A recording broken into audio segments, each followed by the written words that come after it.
மாதம்பட்டி ரங்கராஜ் நம்ம எல்லாருக்கும் தெரியும். சிடபிள்யூசிக்கு வந்த அப்புறம் அவரை தெரியாதவங்களே இருக்க முடியாது. இவரோட வைஃப் ஸ்ருதி ரங்கராஜ்.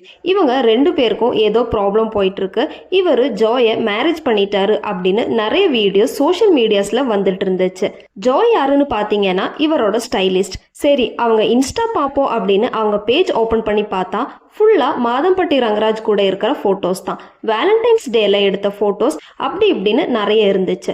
இதெல்லாம் பார்த்ததுக்கு அப்புறம் ஸ்ருதி ஒரு வீடியோவில் எங்களுக்கு இன்னும் டிவோர்ஸ் ஆகலை, நான் தான் அவர் மனைவி அப்படின்னு சொல்லியிருந்தாங்க. ஸ்ருதி அண்ட் ஜோய் அடிக்கடி ஸ்டோரிஸ் மாற்றி மாற்றி ஷேர் பண்ணிட்டு இருக்காங்க. ஸ்ருதி அவங்க ஸ்டோரியில் ஒரு டைம் என்ன போட்டிருந்தாங்கன்னா, சில பேர் பண்ணுற தப்பே அவங்களுக்கு இன்னும் தெரியாமல் இருக்கு, ஏன்னா அவங்க கூட சுற்றி இருக்கிறதே தப்பான ஆளுங்க தான் அப்படின்னு. ஜோயும் அவங்க இன்ஸ்டால ஸ்டோரி போட்டிருக்காங்க.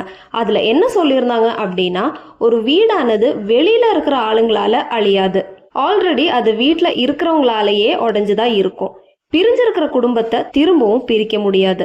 இந்த மாதிரி ஏதோ ஒன்று நடந்தா எல்லாரும் பொண்ணுங்களை தான் தப்பா பேசுறீங்க, அவங்க மேலதான் எல்லா பிளேமும் போடுறீங்க. இவங்க சொன்ன இந்த லைன் கரெக்ட் தான். அவர்கிட்ட இதை பற்றி யாரும் எதுவும் கேட்கவும் இல்லை. அவர் இப்படி ஒன்று போயிட்டு இருக்குன்னு வெளியே காட்டிக்கிறதே இல்லை.